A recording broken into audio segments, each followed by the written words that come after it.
Assalamualaikum warahmatullahi wabarakatuh. Alhamdulillah, alhamdulillahirabbil alamin. Assalatu wassalamu ala asrafil anbiya wal mursalin wa ala alihi wa sahbihi ajmain. Qala Allah Ta'ala fil kitabil karim, a'udzu billahi minasyaitonir rajim. Bismillahirrahmanirrahim. La in syakartum la azidannakum wa la in kafartum inna min adzabil lasyadid. Al-ayah wa ba'du. Hadratul kiram wal muhtaramin, para alim, para ulama, anak-anak sekalian yang saya cintai dan saya banggakan, para pemirsa yang dimuliakan oleh Allah Subhanahu wa taala. Pada kesempatan pagi religi MTSN 4 Madiun ini, saya akan menyampaikan merupakan lanjutan dari pembahasan kemarin, dasar hukum dakwah. Anak-anak dan para pemirsa yang berbahagia, kalau kita kemarin sudah mengetahui apa itu dakwah, pengertian daripada dakwah, ternyata di dalam Al-Quran seperti itu, maka kita harus mengetahui dasar-dasar hukum dakwah agar supaya kita melangkah tidak canggung-canggung lagi. Ya. Anak-anak sekalian dan para pemirsa yang dimuliakan oleh Allah Subhanahu wa taala, dakwah sering kita dengar dan kita lakukan. Tentu saja ada pertanyaan di dalam benak hati kita masing-masing. Mengapa kita harus dakwah? Untuk apa dakwah itu? Agar bagaimana dakwah itu? Kepada siapa dakwah itu? Nah, kita mempunyai landasan yang kuat di dalam Al-Quran. Yaitu di surat Ali Imran ayat 104. A'udzu billahi minasyaitonir rajim. Bismillahirrahmanirrahim. Wala takum minkum ummatu yad'una ilal khairi wa ya'muruna bil ma'ruf wa yanha 'anil munkar. Ulaika humul muflihun. Dan hendaklah di antara kamu ada sekumpulan orang yang menyuruhkan kebajikan, menyuruh berbuat yang ma'ruf dan mencegah dari yang mungkar. Dan mereka itulah orang-orang yang beruntung. Al-Quran surat Ali Imran ayat 104. Di sini sudah dikatakan jelas. Ya. Hendaklah di antara kamu. Di antara kamu.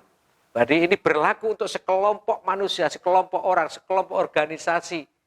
Seperti yang kita bayangkan di podium, di pengajian. Kalau semacam itu bisa dikatakan namanya fardu kifayah. Jadi salah satu sudah menjatuhkan keseluruhannya. Jadi fardu kifayah ini. Jadi salah satu orang yang dakwah. Misalnya kita bergerombol dengan teman-teman kita, ada satu yang mengajak kita menuju kebaikan, ini sudah dakwah secara fardu kifayah. Lah nek kabeh pidato kabeh siapa yang mendengarkan?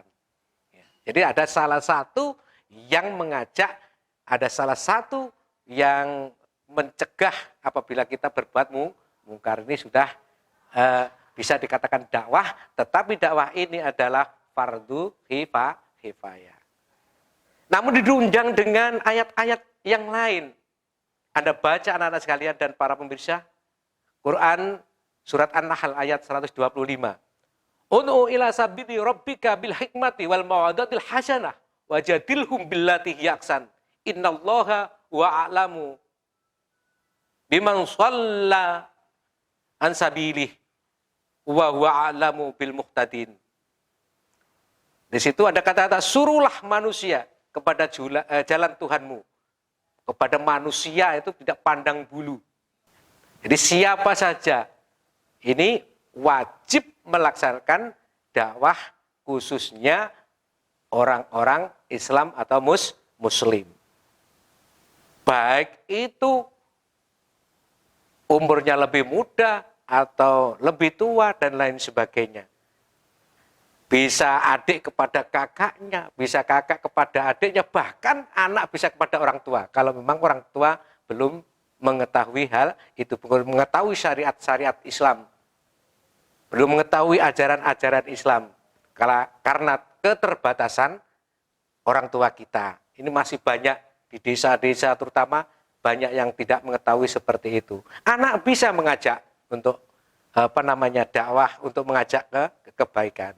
Nah, kalau yang dikatakan ayat yang kedua ini adalah hukumnya wajib atau fardu ain. Harus dilakukan. Di mana saja dan kapan saja. Atau mungkin dasar yang lain diambil dari mahfudot. Anak-anak sekalian, MTSN 4 Madiun setiap hari sudah bisa membaca di dalam lentera kalbu atau lentera kolbu ya. Ini setiap pagi sebelum kita memulai pelajaran, dan perlu diketahui oleh para pemirsa, ini sudah dimasuki ya, sudah dimasuki kata-kata mutiara dalam mahfudot atau hikmah dan lain sebagainya.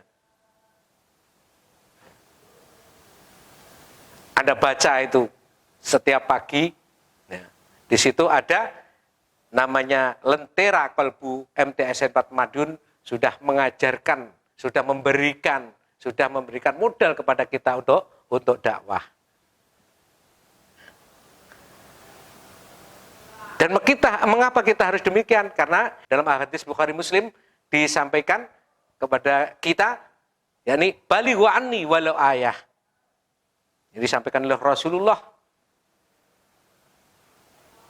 sampaikanlah dariku, dari Rasulullah, walaupun dari Allah, walaupun hanya satu ayat. Satu ayat ini saya sudah berikan kepada orang lain, ini sudah melakukan dakwah, dan ini yang diharapkan oleh masa-masa sekarang ini yang multidimensi dan lain sebagainya. Ada mungkin hadis yang lain, qulil haqqa walau kana muron. Kadang-kadang kita menyampaikan sesuatu itu takut.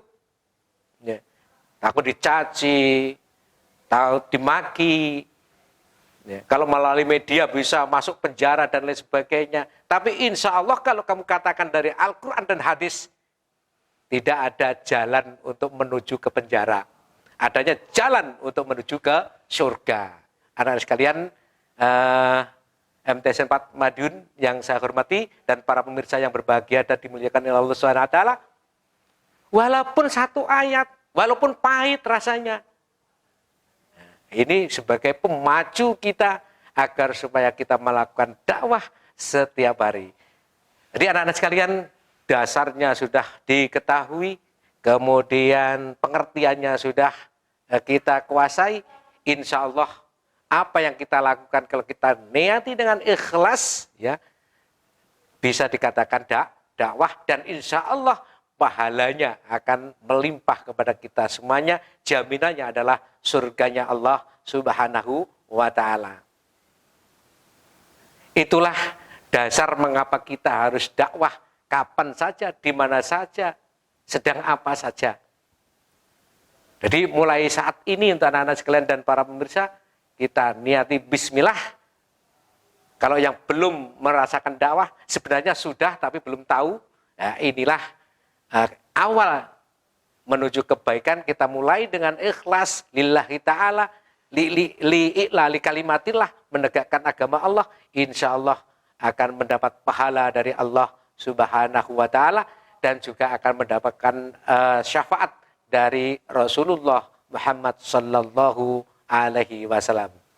Anak-anak sekalian, insya Allah kita akan berbicara lebih lanjut di waktu yang akan datang, karena ini secara kronologis ya. Pertama kita harus mengetahui makna, mengetahui pengertian, ada dasarnya, dan insya Allah nanti akan datang yang akan saya sampaikan adalah metode dakwah. Anak sekalian, Demikian kiranya Jumat Religi pada pagi hari ini, ada kurang lebihnya mohon maaf yang sebesar-besarnya. Seperti biasa, kalau ada baiknya, ada betulnya, itu petunjuk Allah Subhanahu wa taala. Kalau ada kekurangannya, ada kelirunya, ini dari kami pribadi. Sekian, wallahul muwaffiq ila aqwamit thoriq wa amumikum. Wassalamualaikum warahmatullahi wabarakatuh.